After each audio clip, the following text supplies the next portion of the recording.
Our next speaker says that innovation comes to life when technology and people connect, and that we should have a user-centric approach. How to do it and why to do it, we will soon find out.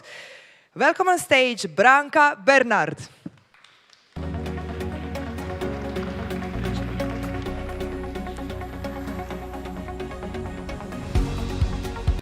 Hello, everyone.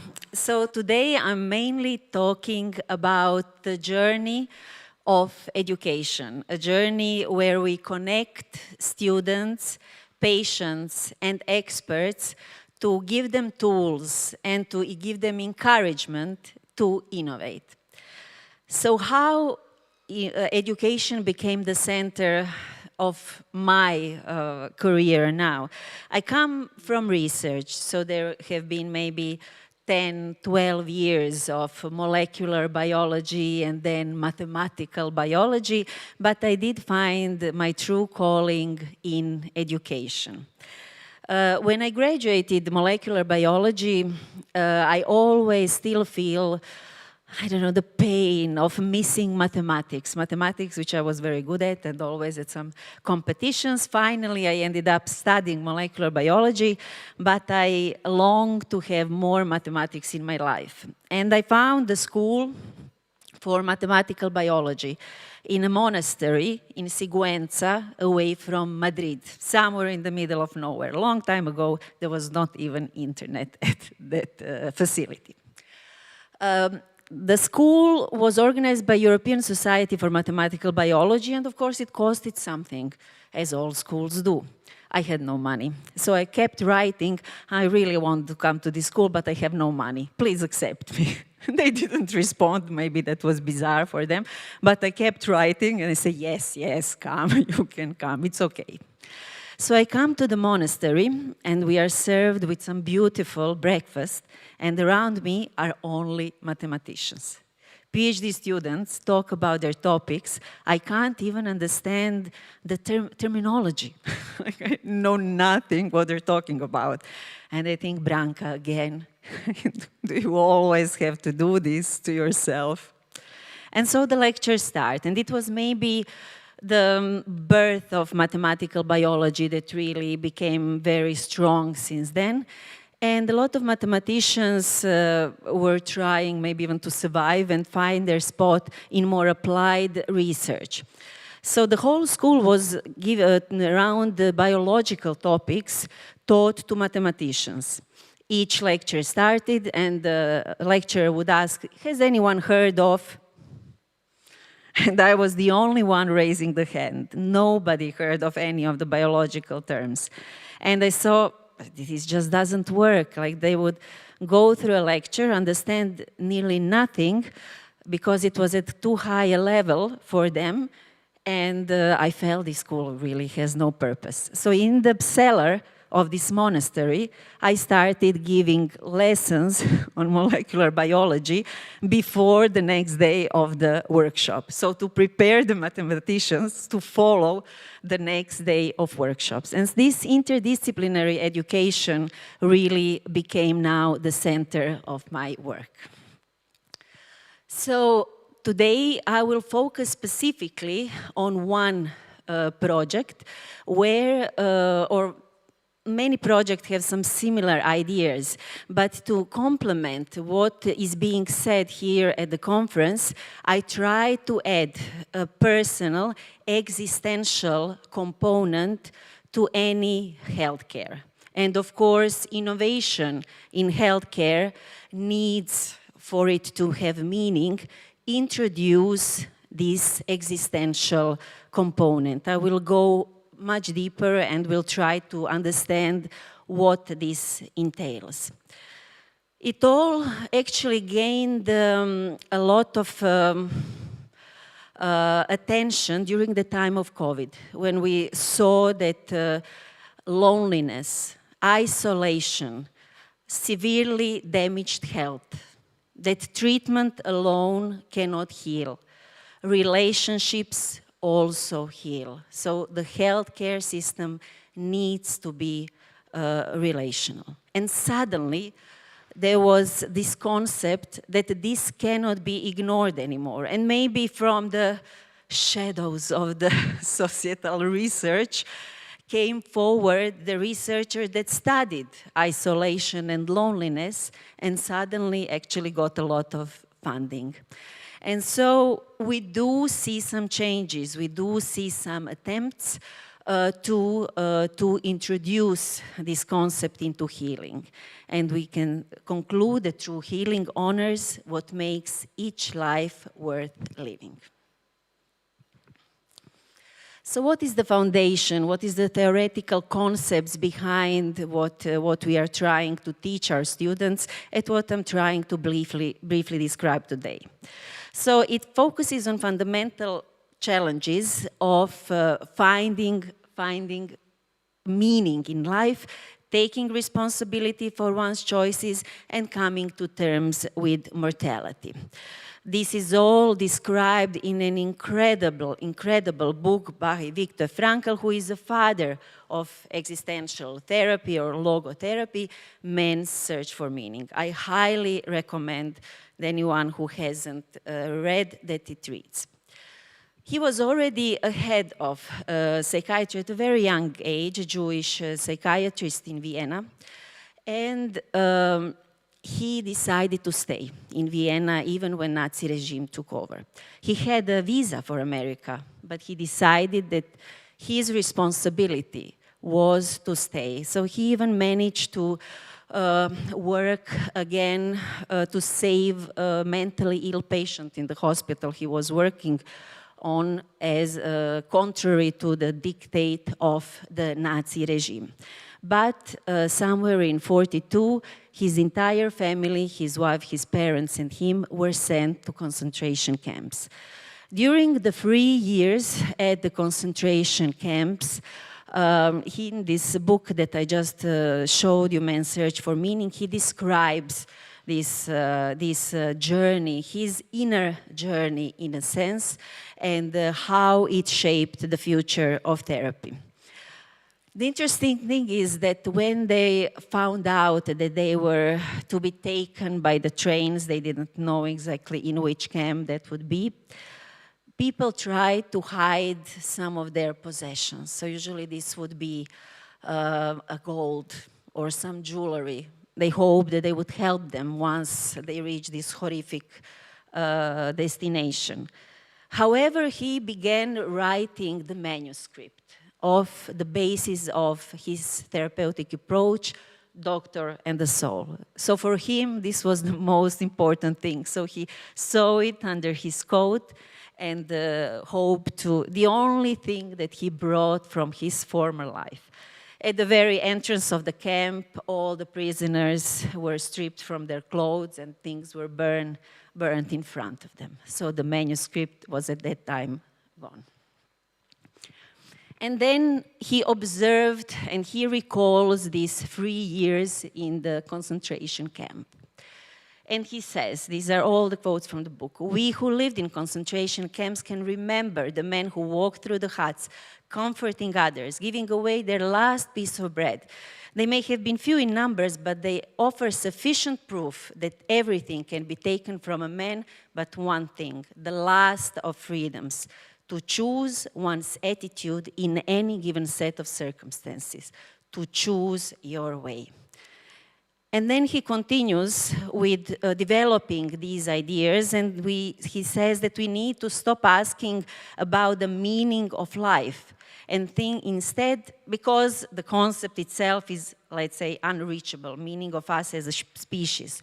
Instead, think of ourselves as those who are being questioned by life. So you are under a certain situation. How will you respond? So the life questions you. So it questions you and you are asked for the right action and the right conduct. Go on.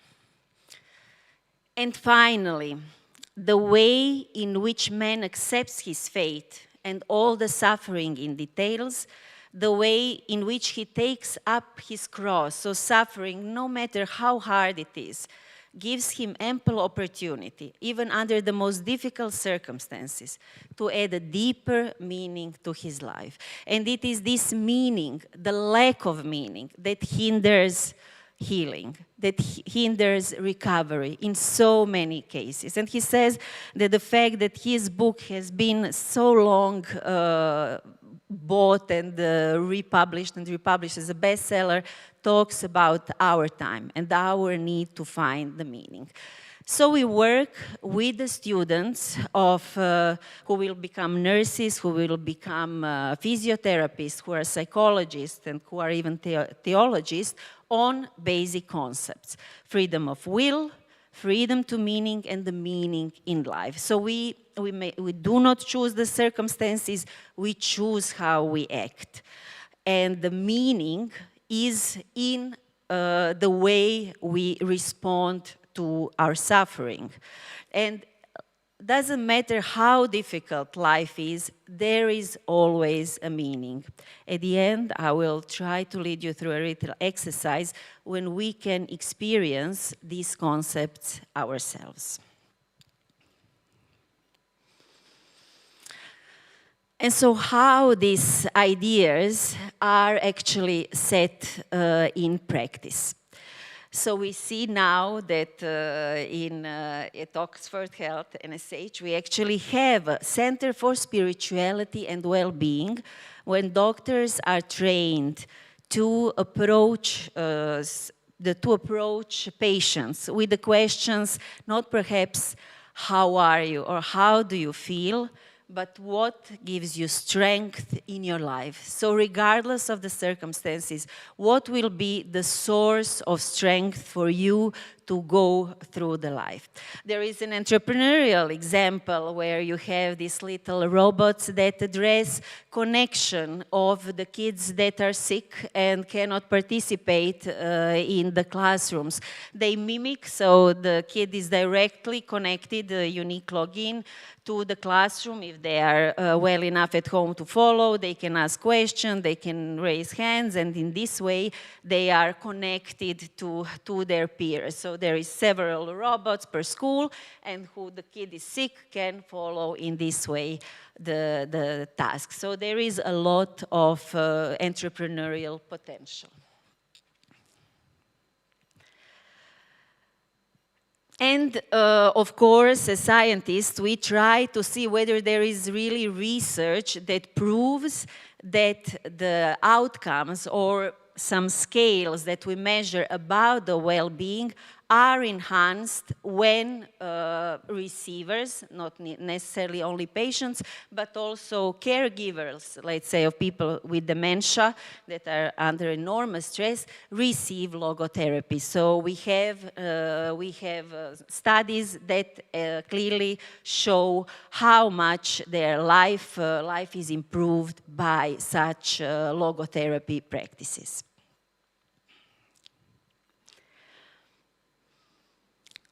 What is happening in the education? So when we design new programs, we try to be highly interdisciplinary. So we try to make different disciplines together. I work on these projects with my wonderful colleagues from NetHub, from IPEMET, from the University of Split, and our many international partners. So we create so-called learning experiences where we include the students, they become co-creators of the content, and we also get them in touch with the experts and with the patient itself. So you will see that at the end, when we hear student comments, this contact with patient is very meaningful to them. So we give them a ground, like we give them a platform of necessary knowledge, and from then we put a challenge, we put a situation where they can contribute. The project that deals specifically with these existential issues is called Heal for All. I don't know, is this, the coordinator of the project is here with us, Professor Irena Dermic-Hoffman, where together with University KR Leuven, Nord from Sweden, East University of Finland, and our University of Split, we train nurses, physiotherapists, psychologists, and theologists to learn about the existential concepts, so to understand what this means. This usually means transforming yourself as well. So this learning path is very much influencing you through several modules, meaning in life, in general, meaning at the older age, and how this translates into being a caregiver. So we are somewhere at the middle of the project. At the end, the students from different countries will in each country design an intervention, hopefully in the hospital. It's always easier in elderly institutions, but let's try that in the hospital, and we will be able to see how that works and whether hospitals themselves were open to accept such intervention that address connection, that address meaning in life, that address purpose. And in the end, so as I said, there will be a lot of interaction with patients, patient-centric approach, and of course we are interested in cultural differences, how these interventions work in different environments. And this was somehow the motivation even for us to speak today here. We hear a lot about innovation, about technological innovation, and the question is how we make this innovation matter, more accepted, let's say, and durable through introduction of these elements of existential well-being, connectedness, purpose, and meaning. So, in a sense, they really come out from the shadows, and I feel that there is a potential to introduce this into traditionally separate fields.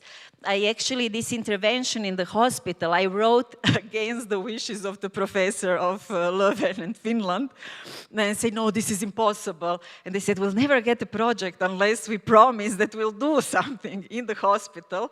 So at the last day, I rewrote the paragraph and sent it off, and we got the project. And then when we got said, look, we still need to do free interventions in the hospital. But we need to try to break these barriers. So these are the back information from the students. They say meeting patients who share their experiences was the most impactful. Their story grounded our ideas in reality and reminded me that behind every concept is a person.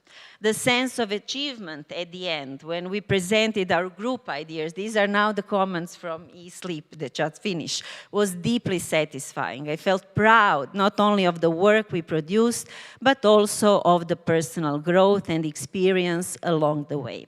I learned to approach health and social challenges not just by isolated problems, but in interconnected issues as a whole. I wanted to say a little bit of something I know rather little, just to open the topic, if we'll discuss, and this is the training of clinicians already in hospital or technicians, which of course is a great challenge because of the busy schedules, because of the difficulty to find space to do some meaningful education, because usually one-off solution, they never work, like they never stick. No change really happens. So I try to find a few examples how different countries deal with that.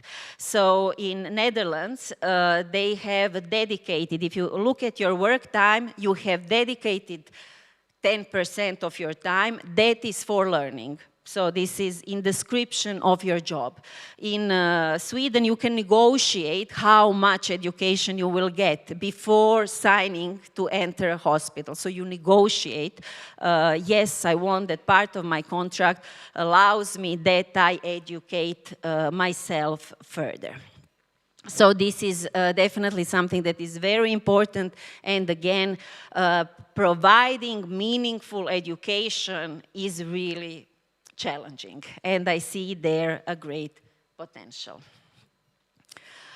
So I actually already mentioned what works, so we can move to the end. So what is the choice before us? So which path we take? Do we try to attempt to bring together existential problems, existential topics to our developing ideas and innovations in health tech? I really encourage you to do so. For the end, I would like you to do a little exercise with me, to rest in your chairs and close your eyes.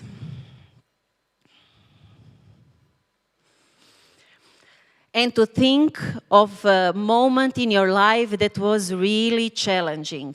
It was hard, it was difficult, it can be very personal. You are in a safe, private space. This exercise is only for you. Try to remember that moment. And the moment where you managed to overcome that. So something that, although it was difficult, although there was suffering, you ended up being victorious. You managed to overcome this barrier.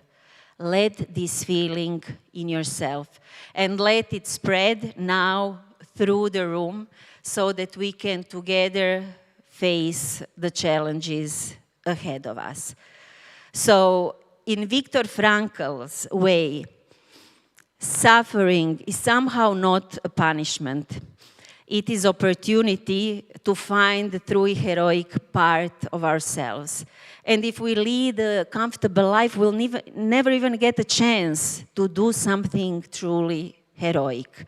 So let's not be afraid of difficulties, but let's rise to the occasion. I will end with a beautiful slogan of our project, which is unlock your potential, get existential. Thank you.